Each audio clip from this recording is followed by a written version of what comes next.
I'm not, okay, I'm going to assume that I am now live on the main stage. But thank you all for coming here and staying into day 2 of our event now. And I guess today's focus is it was marketed as a Illustrator workshop, but I personally think that it's not necessarily fair to assume everyone wants to use Illustrator. So we're going to call it and I revise it to be more of the idea of expanding your prototype. So I guess a bit of backstory of who I am. I am one of the senior technical.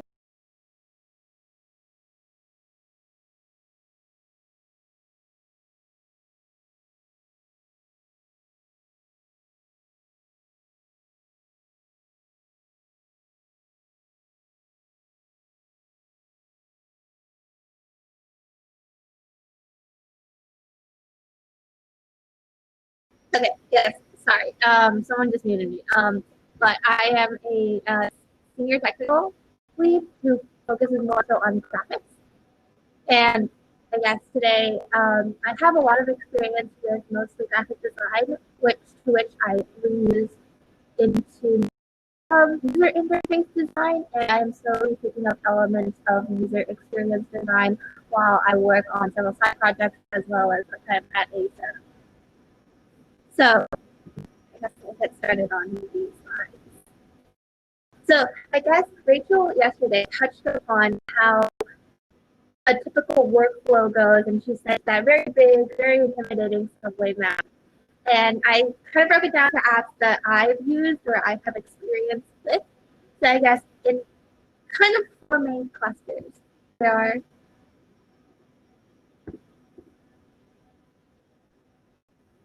sorry, I think my voice sound quality isn't great. Just give me a second. Let's see if we can fix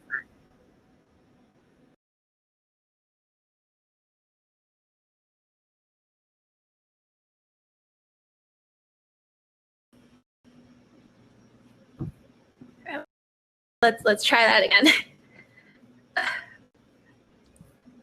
Okay, so as I was saying, there are 4 clusters for in a process of designing a user interface in consideration with user experience. Your first step is often that you want to plan or sketch things out. And you can do so with Mural, Miro, any whiteboarding apps, as well as just good old-fashioned pen and paper or on a whiteboard. Then you kind of want to move on to a low fidelity prototype, and I've seen a lot of people ask, especially for certain projects in the Slack channel, what low fidelity really means. So maybe I'll throw it in the chat, and does anyone have an idea of what low fidelity is or a low fidelity prototype is?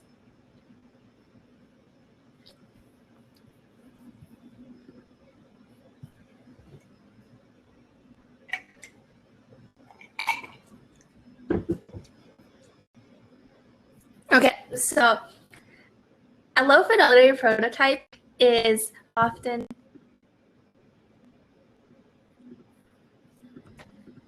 okay, I'm just going to give you guys some more time to respond.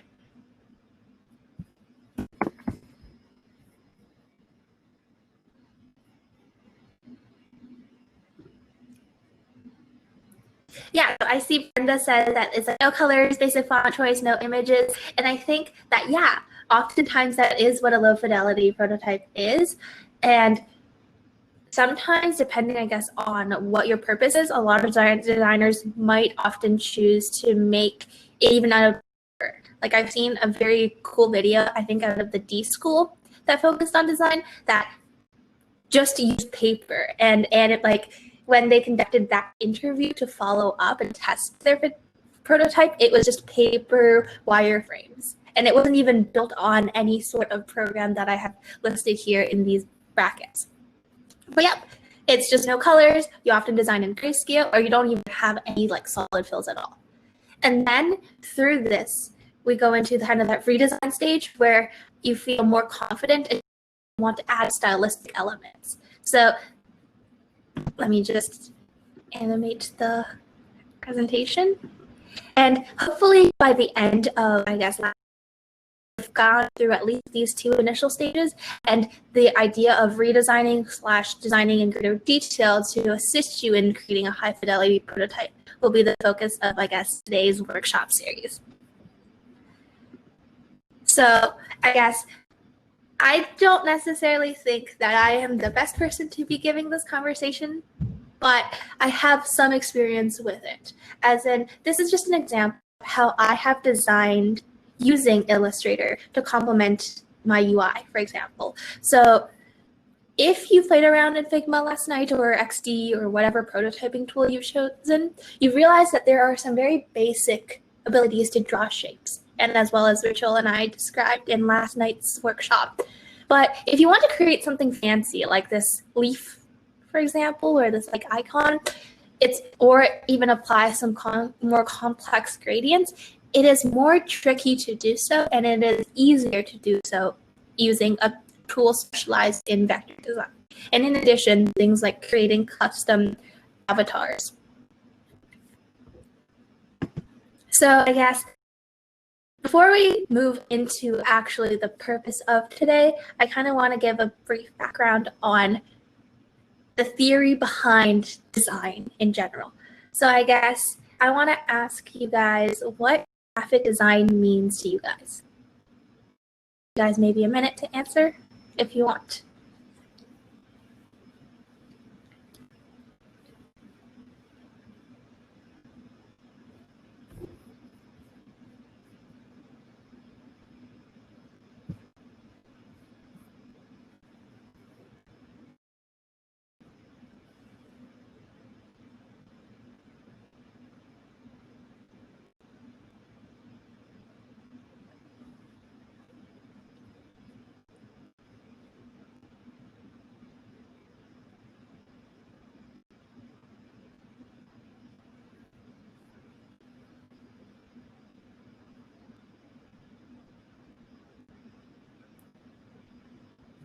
I really like what Van said about how it's a communication of information in another form.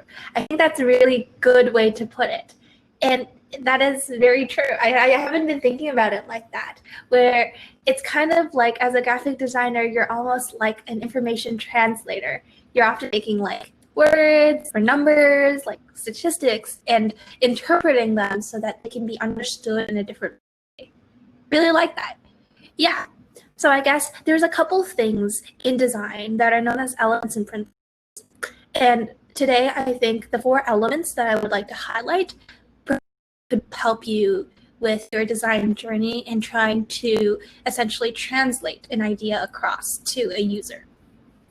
So the 4 that I want to talk about: lines and shapes, space and typography, as well as color. So first with lines, I think lines are often very much underrated. I think that you can convey a lot of meaning through lines, and understanding lines can help you understand what different fonts could mean. So you have your traditional like thick lines, like if you think about all caps, it's like headline, and it pops out and it's strong and it's powerful. But a thin line is often more delicate and more refined. Like if you think about like cursive, it's like smooth and thin and elegant, which is totally different from an all caps headline. And at the same time, you might have jagged lines, which are more emotionally charged. And so like if you think about it, you can think about it very easily through a line graph, for example. You have line graphs that are very curved, leading to a more whimsical interpretation of data, versus line graph, each point is like connect the dots, and that is much more analytical, perhaps, but more precise. So then moving on to space and typography, this is an example from when I used to teach this workshop that I brought up a couple of years ago. It's been a long time now, but the whole like issue at the Oscars where the person was not able to understand, I think, who the best actress was. And I think this is quite confusing. Imagine if you're on stage announcing one of the most important awards in film this year, and you read your card, and you're like, so is this for actress or best film? And on the left, this is what the Oscars card that was red looked like. And this is a redesigned version. And I guess you can see that information hierarchy and I guess importance is very much important issue that you need to be able to, I guess the user needs to be able to use and identify what the purpose of a design is for. So this lends itself very nicely into the idea of that there exist various different typefaces. So you have your serif, which have little feet. You have your sans serif, which don't have any feet. And you have various styles within serif and sans serif, as well as tracking, which indicates the space between texts. And understanding that there are different types of typefaces, styles, as well as tracking, as well as more complicated typography things that I don't think you will need for the purposes of this Designathon, you can combine them into creating hierarchies, where I think these were two examples that I had taken from news article websites, where it seems like the first line grabs your attention and you can insert some more information and create your byline. Whereas the other way around, the first line is not the emphasis, whereas the second line is. And I guess the question that I pose to you guys is the last one, the last example in black.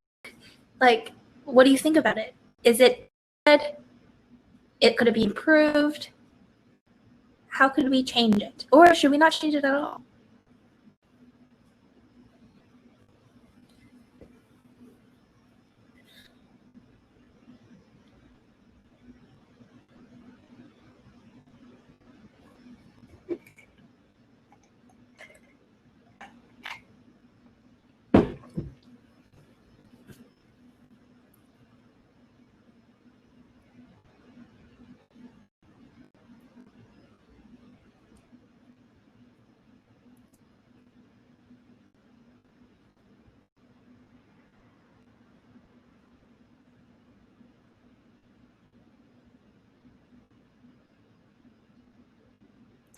So Allison here is suggesting that we could switch the hierarchy so that the does competition is in a lighter style or lighter line width, and emphasis and creates emphasis is more in bold. And I definitely agree with that.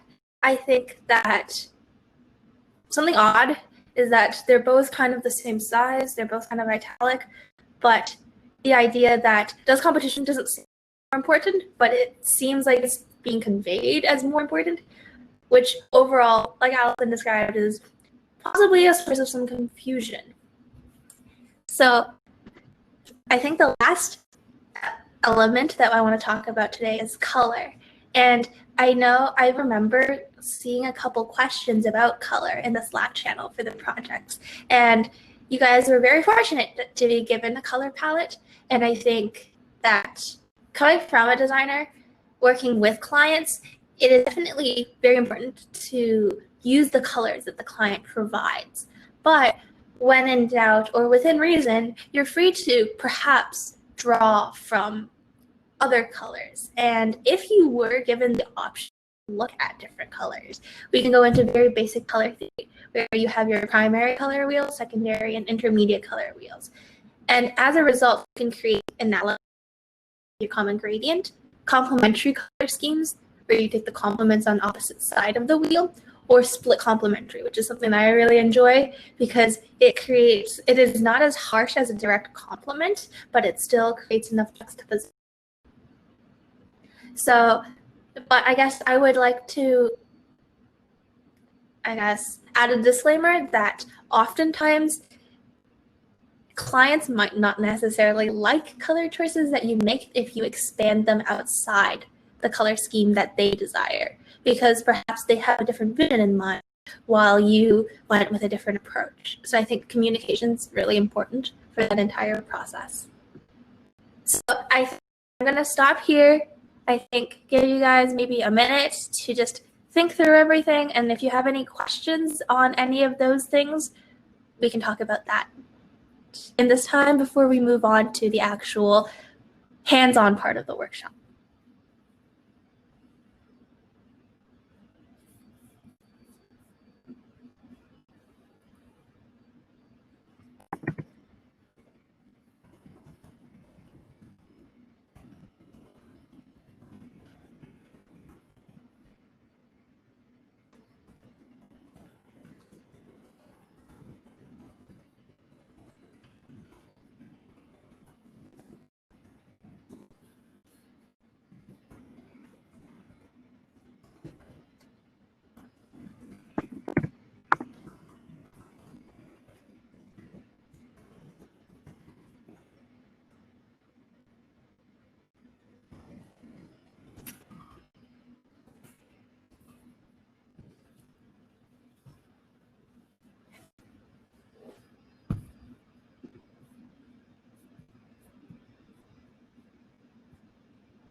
Sorry, I'm not sure what happened, but I'm here. I'm still here.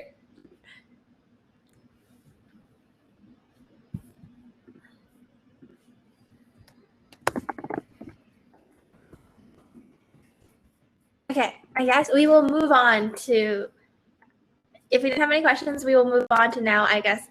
I kind of phrased it as a choose our adventure kind of session, where I'm happy to go and show you guys the tools that Illustrator has to offer, or we can do so and create vector art in Figma, which is also an option. And if you're like, oh, both of those are too intimidating, but I do want some pretty graphics, we can also talk about how you can reliably and responsibly source images from the internet, which I've just put Safari and Chrome for.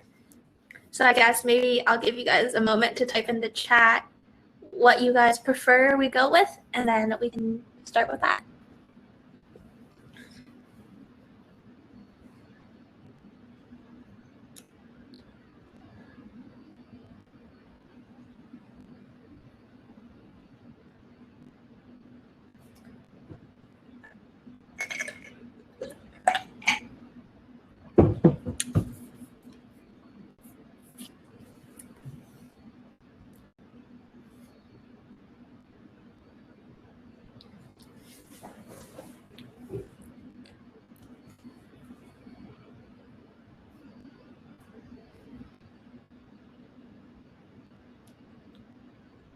Alrighty, I think I'll give you guys another minute to respond, but I've seen a couple of people say avid designer. And I will just disclaim that the difference between avid designer and I think I want to learn some basics is that the steps will be identical, or like the beginning and end products are identical. It would just be either using Illustrator or Figma. And I think that we will be doing avid designer then. So like, even if you are watching this stream and you don't have Illustrator, or I think the other one is called Affinity Studios, or any other vector-based drawing app, you can still follow along using Figma. It will just be that things might be a little bit different here and there, and tools might have to be used differently to get the same effect.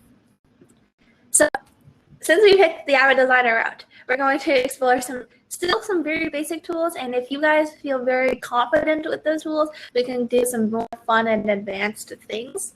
I personally find that in the scope of UI design, you don't really need very complex or very profound like Illustrator skills or vector art skills to create some very beautiful UIs. So first things, I'm going to give you guys maybe like a couple minutes to open up Illustrator, as well as grab yourselves an object. I'm going to be using the spades as an example, but if you guys want to use a logo, an element that you're trying to create in Illustrator already, like a sketch that you've uploaded onto your computer, you can follow along with with an object of your choice. So I am just going to stop sharing my screen for a second and switch tabs so that you guys can see, so I can read the chat at the same time. Okay.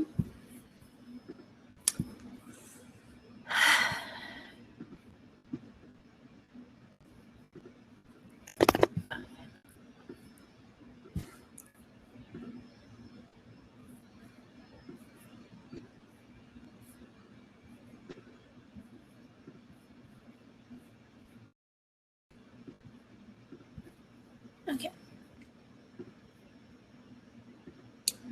Share screen. And just to be less distracting, because you're going to see my face turn as I read both monitors at the same time, I'm just going to stop sharing my video. But yes, so I have a project already open in the background, which was just the project that I was taking assets from earlier.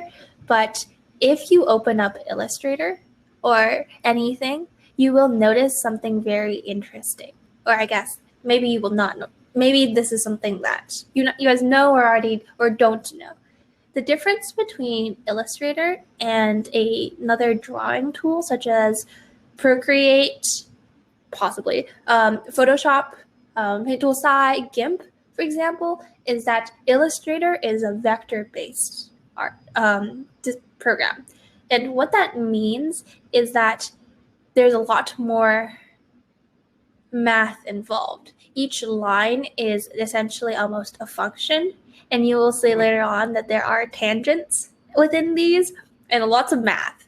But the point is that the difference is documents within Illustrator can be easily scaled without loss of resolution. So if you're trying to make a sticker that is like 2 inches big, but then your client says, oh, I want this as a billboard poster. With Photoshop, you're out of luck. You got to redraw that. But with Illustrator, you have the possibility within a click of a button to just rescale everything, and you don't have to remake anything. So I think for the purposes within this window, you'll be given the option to create a document size. And today it doesn't really matter. People do definitely prototype using Illustrator, and you have some options to grab some screens. But we'll just be using a letter size for today or any size of your choosing. So I'm just going to wait for that project to load. So now I'm an old person, unfortunately, now. So I don't use the new essentials for Adobe Illustrator. I still use Essentials Classic. So if that's something that you need to do, it's just within the top right corner. Just switch it to Essentials Classic if you want to follow along and do exactly what I am doing. If not, I will do my best to say like a shortcut on the keyboard that you can just quickly switch tools if you are lost in any way. So the first thing that we want to do is we want to import in our logo. And I am a terrible person. I don't do this properly. I just take a screenshot and I paste it. But if you did want to, you are also allowed to download the object and then perhaps drag it from your downloads into the Illustrator program. So now that we have our object here, right? See, I think I want to give us, actually, I will just stop here and see if anyone is not following. I know that there's a lag between the stream and your comments, so I'll just give you guys a minute.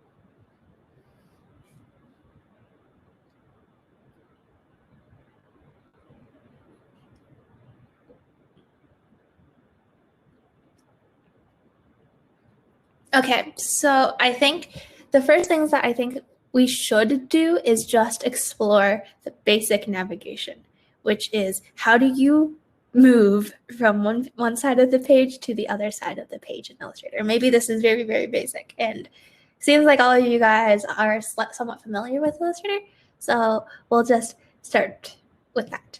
So on the very top of your toolbar, you see the little Move selection tool. That helps you select objects. But within it, you'll be able to, that is the selection object. In order to move, I use a trackpad, so I just swipe to move.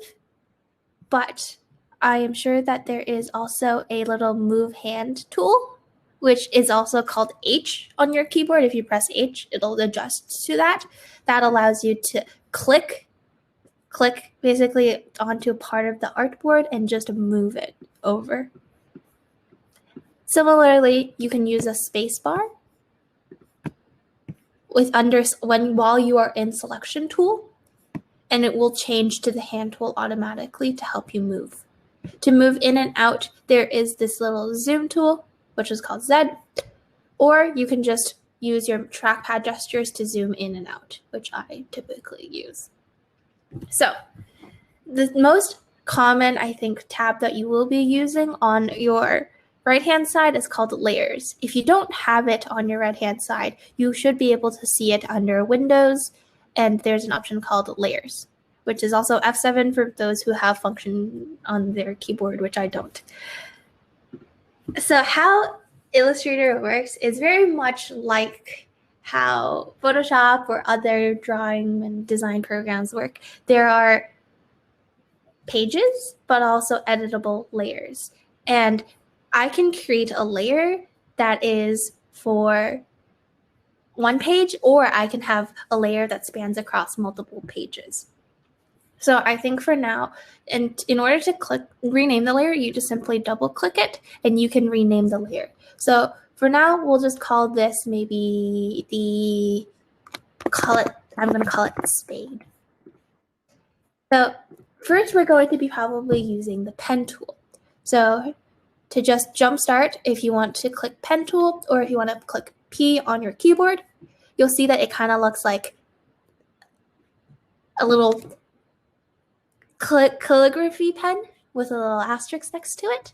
The asterisk means that you are starting a new line. So I'm adjust the color of mine for you guys to better see it. But I will go and explain how to do that later in a sec. So to create your first line, you first need to create a point.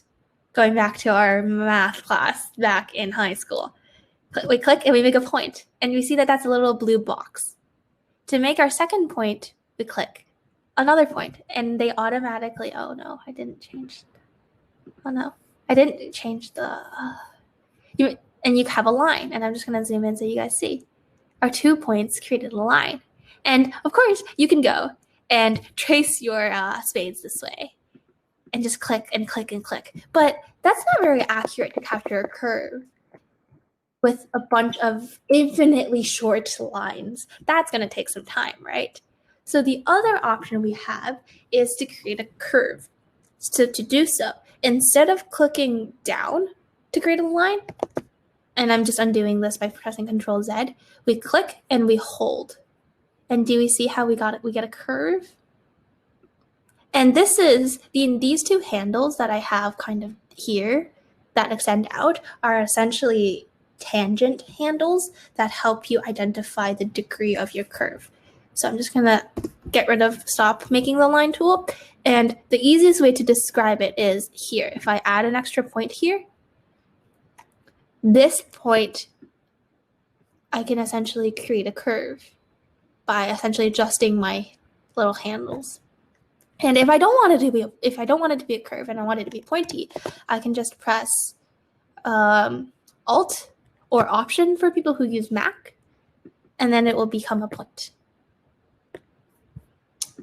So I think that those are some basics that you have for using the pen tool.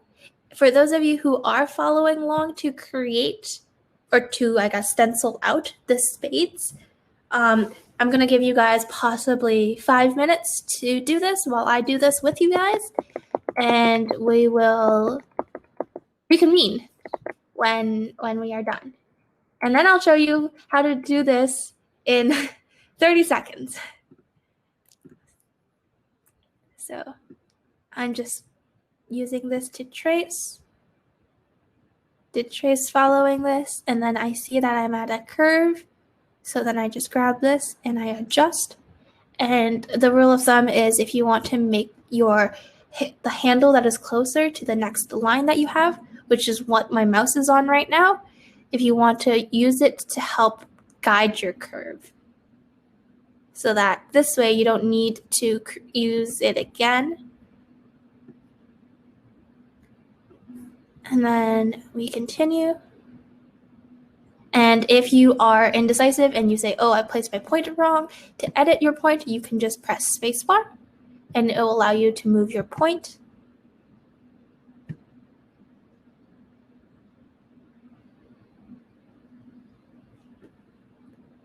And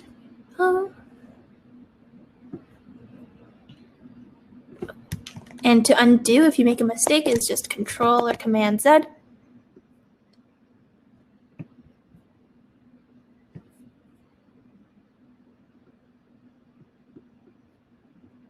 And I've created half of my shape that I want to.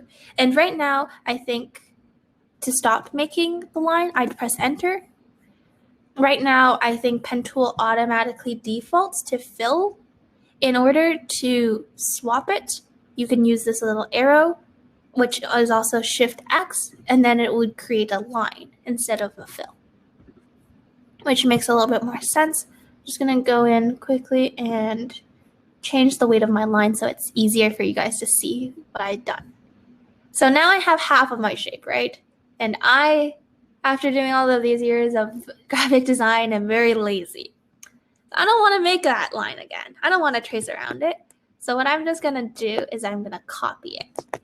To copy it, you can press Alt, and your little cursor will change from the black one, that is this one, to one that has a black one on top and a white one on the bottom.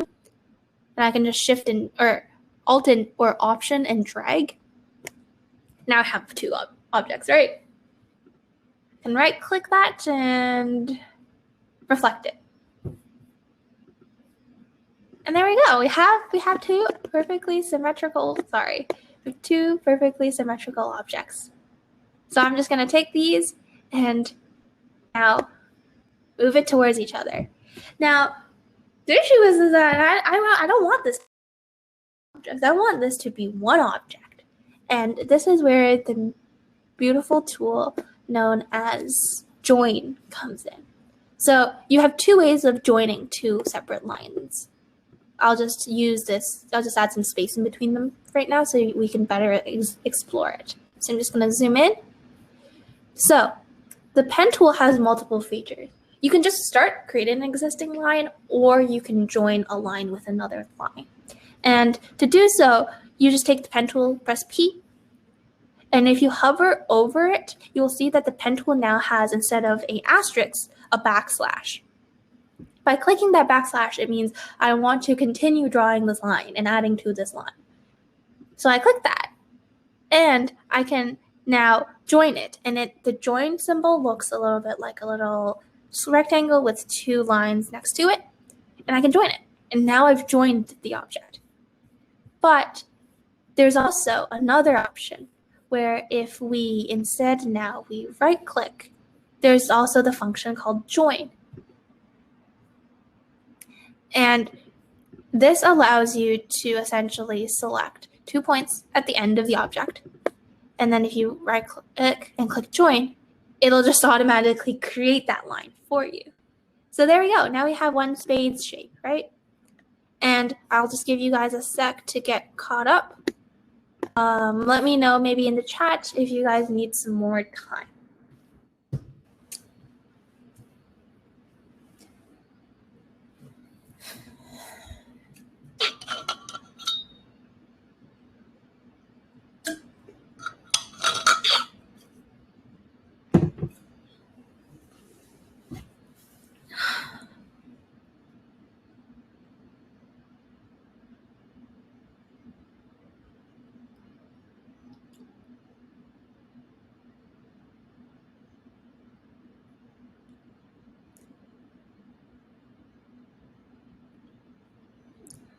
Okay, so I guess just in the interest of time, I'm just going to go on and tell you guys a shortcut, which is my favorite tool for UI design. Don't call me a cheater, but it's called image trace. And it's at the very top of your screen when you click an image. You can click it, and it doesn't show very obvious on this mode. But let's say I just have tracing results with outlines. This grayed out area is what Illustrator picked up. So I can just click expand, and I will have an object that looks, it will take my image and essentially make an object that is identical to the image.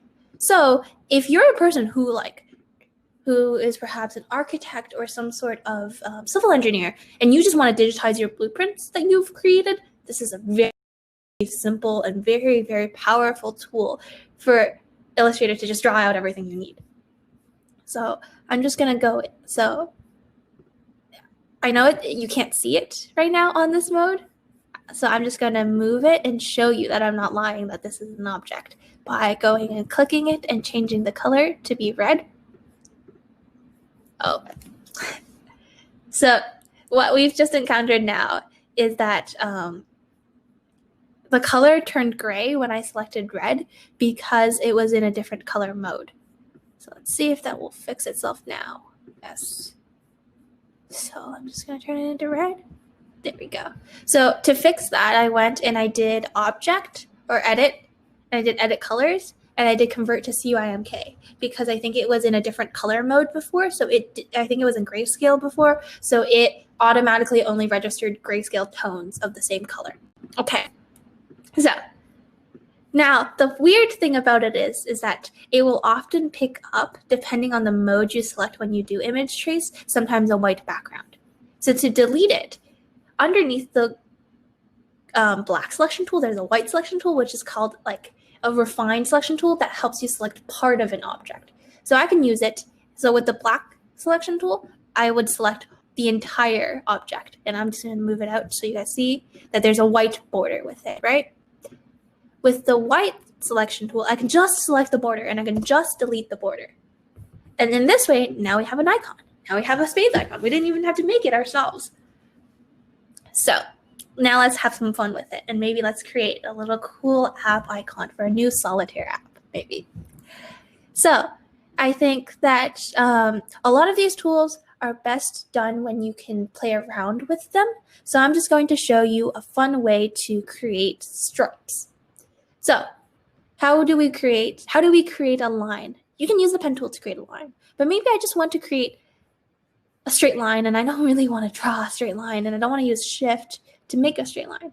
There's also a line segment tool, which is called the backslash on your keyboard if you want to jump to it. I can just create a line. I just took a point. I just started at a point and I clicked it and I guess I'm dragging it.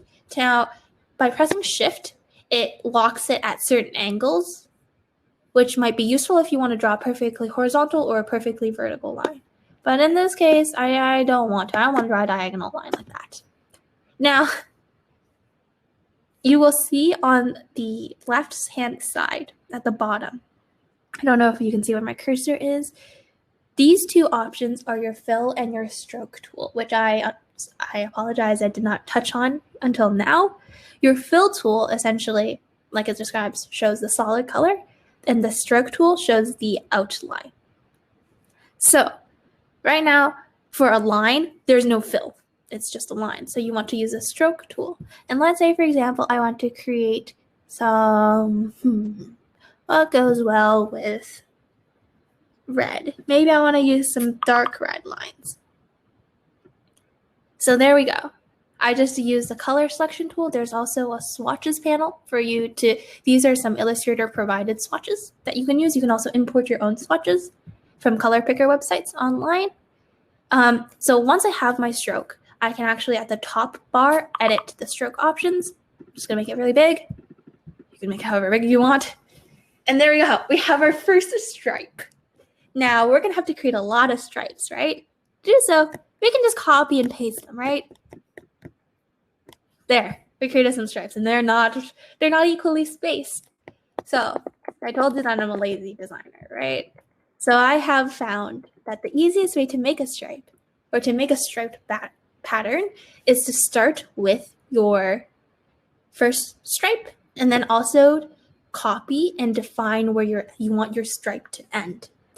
Now there's a very cool tool called the blend tool, which is W on your keyboard, that allows you to essentially select one element and force it to blend to another element.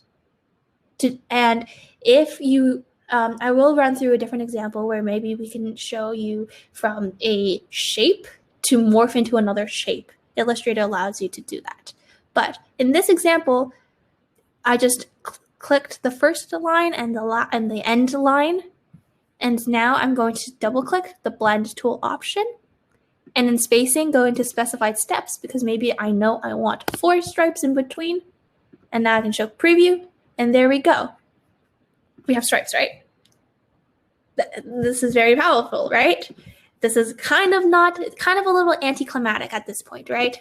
So I'm just going to show you an example where I blend a yellow square into a, let's do a star, to a blue star, for example.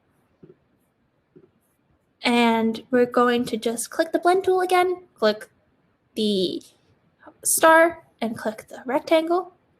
And wow, that doesn't look that great. It kind of just looks like I took it and I took the blur tool or a drag tool and I dragged it in Photoshop.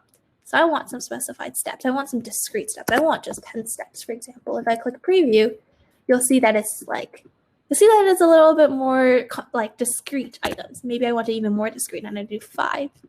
And in this way, you can very powerfully create an intermediate. So we're back here with our little stripes, right? They look okay, but I want them to be contained within my icon, right? So what I'm going to do now is create a clipping mask to essentially clip out all of the excess that doesn't belong. So to do so, I first need the shape that I want. I'm going to copy it, and then I'm going to go into Edit, and I'm going to go into Paste in Front. And that helps it paste in front of the object that it was copying from. So now I'm going to I'm going to right click it and I'm going to say Arrange, bring to the front, which is also Shift Command right square bracket. And I typically use these keyboard shortcuts very often because it's so much faster than navigating through each time. Now, if you select these 2 objects and you go into Object and Clipping Mask and you make, now we have it contained. It's kind of impressive, right? A little bit. Now I think that I want to make it a bit more fun. I think I want to add a gradient within these stripes. Now, if I want to do that, I would go and select both of my stripes. And then I can go and add a gradient. And wow, look, there's a gradient within our stripes now. And we can also change the colors of them. Maybe I want to be a dark brown. Ooh, maybe I want a bright red. Pink. Yeah. Now suddenly we have a more interesting looking spades than what we had before. Okay, just gonna check the clock. Also check the chat. Anyone have any comments, concerns, or think I'm moving too slow?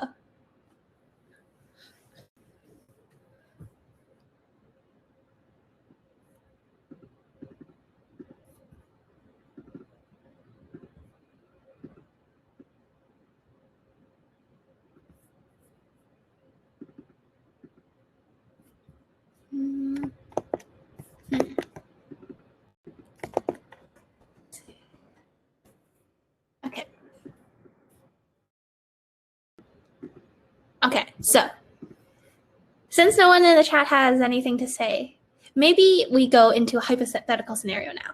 Maybe I go and I show my client this, and it's like, oh look, I made us a new logo, or I made an element, and the client goes, I hate it. I hate red. Red is my least favorite color.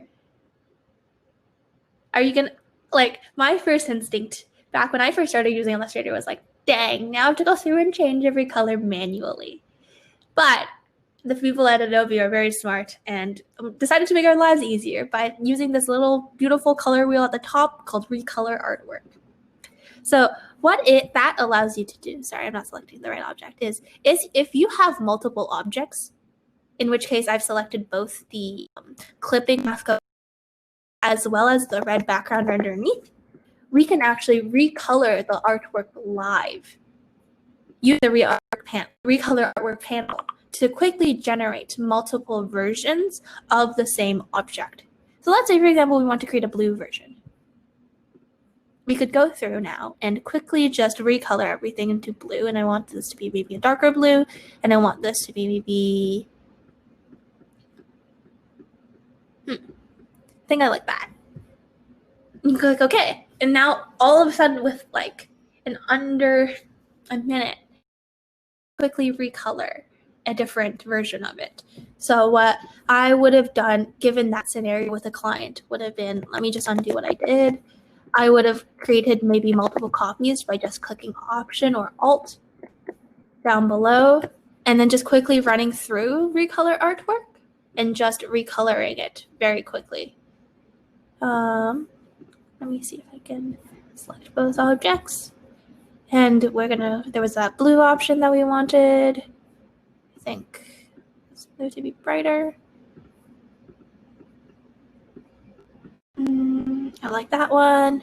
Oh, that one.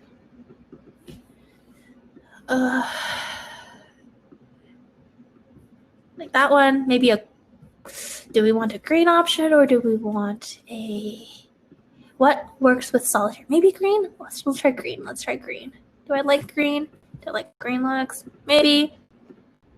I think if the green was a little bit darker. Yeah, I guess. There we go. Now we suddenly have 3 different colors. So I think I want to spend maybe the last 10 minutes now talking about, now you got some great artwork on Illustrator. And obviously there's a lot more tools out there, and I'm happy to answer any questions either at the Help Center or on Slack on how to use Illustrator. But the burning question everyone's got is, how do we take this and put this in XD or Figma or Sketch? So the easy answer is you can just copy and paste it. Especially with XD, it is so powerful that you're allowed to just Control-C, go to your project, Control-V, and there you go. It's there. It might not be the best, the gradient didn't copy itself. The gradient didn't copy itself because it was still in the blend tool option. So let's go back and fix that and make sure that the gradient itself copies. To do so, I click, and you see how these intermediate lines are not actually discrete objects, but they're a result of the blend tool. We want to go into Object and click Expand, so that now each of them are lines, and each of these lines have a gradient. And I would go and say one step further that I wanted to expand these into rectangles, so that when we expand these, and now these become rectangles. So then now when we go and we copy this object into XD, for example, the gradient itself stays as well. So now you got yourself a spades. Now, Figma a little trickier. I think the copy and paste function works. Oh, yeah. So, but we see how the clipping mask itself does not stay. And this is because Figma treats vectors much more differently than Illustrator does. So if you want to export and import objects from Illustrator into Figma, I highly recommend going and saving your object. I think save. Let's see if it is. You want to save it as an SVG, and then importing the SVG into Figma, which is a little bit more of a hassle. And I think that that's fair because the Adobe ecosystem is very well developed for what it is. Let's say, for example, we wanted to do just the copy and paste method. So now that we have this here, how do we create a clipping mask for this object and this spades object? The simplest solution, I would say, is you want to select both objects. If I can grab both objects. You want to put the spades object at the top, so you want to bring to the front. You want to select the object at the bottom. And there's also still, we didn't have time to touch on the Pathfinder tool in Illustrator, but there is both the Pathfinder tool in Illustrator as well as Figma that allows you to intersect selection, I believe. Oh, no, it's not. Let's see. Can I? Oh, no. Maybe have to, let's see what is wrong. Huh. Okay, let's see if I can, I thought that it made sense that is so weird. Okay, in theory, interselection would allow you to essentially take whatever is intersecting with each other and create essentially this clipping mask that we have here. But I'm not sure why it's not working in Figma. But here I can hopefully demonstrate with two rectangles how that works. Where, sorry, this is in Figma, but intersecting this rectangle with this rectangle allows you to create the intermediate rectangle in the middle. And this tool is also found in Illustrator if you go under Window and Pathfinder. And Pathfinder, they have all of these shape modes. So I think a very common project that I will not walk through, but you might find that you might need to create, that you could do in using Pathfinder, is the idea of a circular progress bar. A linear progress bar is great, but how do you create that donut and then fill that donut somewhat? So we start with a circle, right? And we want to copy and paste that circle on top. And we want to make that circle a little bit smaller. And we want to make the inside of the donut white, right? So there, we got our donut. That is our circular XP bar, right? Now we want to go and we want to use the Pathfinder tool. And I don't want the inside ring part. I just want the outside of the donut ring. So I'm going to use the tool that is called Exclude. And now it's white. It just excluded white, but I can create just a black donut ring for my XP bar, right? So then maybe now I need to take out a portion of it because I need somewhere to put maybe what level or what degree of progress my individual is at. So I take that and I have white, and again, I would use, now I would use minus front, and now I have a little tool, like I have a little cutout. But this is just, if this is 100%, then I don't have my exact degree yet, right? So I need to take this like that, change the color maybe, again, copy and then paste in front of it. Now we do that again where we maybe might take out a little bit more of that. And sorry that this is not as nice, but again, minus front. Then you can change the color. And now quickly you have a little progress bar that is circular. Now, if you were to ask me, can I do this in XD? The answer is no. You would want to do it in Illustrator, copy and paste it into XD. The fun thing is if you guys want to stay around for like 2 minutes, we can actually build this in Figma using the exact same knowledge that I just showed you today on Illustrator. And I'll just give the chat a minute. And if you guys do want to, we can just stay and recreate what I just did with the screen circle bar. If not, I wish you guys the best of luck. And I will be on Slack as well as the Help Center. And if you have any questions.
Okay, Brenda. So it might just be you and I, but we'll do it on Figma now. Okay.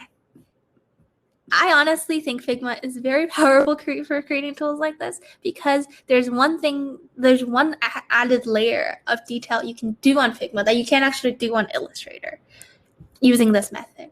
So we're going to want to create, I'm just going to paste in what we were creating. Oh, that's not what we want. We want all of this. We want to create this, but we want to create it in Figma, in just Figma, using just Figma tools. So first, we want to start off with an ellipse. Pretty simple, pretty standard. We're creating a circle. I just clicked it and it just generated an ellipse for me, or a circle for me. Now I want to create a slightly smaller circle. So I can copy and paste it, or you can just drag it, make a smaller circle. And just for reference, I'm just going to color them a little bit differently. I think it doesn't matter if you color them differently or not. I could be mistaken, but now we just go through and we use exclude. Exclude excludes everything out, changes color, but it doesn't really matter for us. We want to use that color. So now I got a donut. We got a donut. Now we need to create a little bit of a cutout for where we can put our level. So I'm just going to put here, maybe we have 15. Oh no. Just take it out of the frame. Like level 15. We want to create that little cutout that we have here, right? So what we're going to do, again, similarly, there's that pen tool. Pen tool kind of looks the same uniformly everywhere. Want to click it. Oh, I don't want to click it there. Undo. Click and click, click, click, click. Kind of looks like what I want. I think I'm going to just edit the points a little bit to be a little bit more precise that I like. And now the nuance with Figma is that if you want to use the tool to cut out other tools, you have to make it a fill. The stroke will not work. So I need to make it a fill to get rid of my stroke. I'm going to make my fill white. Now I'm going to select. I'm going to get rid of outside the shape adjusting tool. And I'm going to select both shapes. Again, same thing. We're going to do exclude, I believe. Oh no, we're not going to use exclude. We're going to use subtract. So now my selection is subtracted, right? I got the same little nook that I have. Now the beauty of Figma is my favorite tool is the rounded edge tool. I didn't do a really good job of shaving off my two edges on each side. They're not very nice looking, right? But I never intended for my thing to end off on crisp edges anyways. What I can do is now I can just round these edges, and I'm not sure if you guys can see. But if I had it at 0, oh wow, that's kind of choppy looking, right? Instead, I want it at, I'm going to change it to maybe 20. And now suddenly my edges are round. Suddenly my edges are smooth and clean. And I'm going to now copy and paste right on top of it. And now I am going to go in and edit my exclude. Oh, edit my vector 1, sorry, which is part of the subtract. And I'm going to just click it and now move it higher up. And I apologize that you guys cannot see the colors because the two colors are identical. So I will just go and change the colors. Hold on. I need to change the colors of this one. That. So that I can just continue to edit my vector. Under vector 1. And there we go. Now suddenly you have a progress bar that looks a lot nicer because it's all rounded out versus the bar that you would have gotten in the normal progress bar that you imported from Illustrator. And I don't think that this is necessarily more difficult, and I don't think that using Illustrator necessarily gives you an advantage specifically for something like this. Because you can create just as powerful designs in Figma or in XD or in any prototyping tool you choose that has the option to use the pen tool. You just have to be creative as to how you use it. And I am just looking to see, I think that wraps everything up. Do you guys have any questions or concerns as to anything about anything?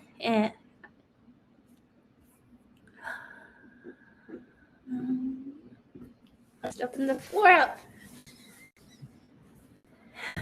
Here, I'm just going to put this here.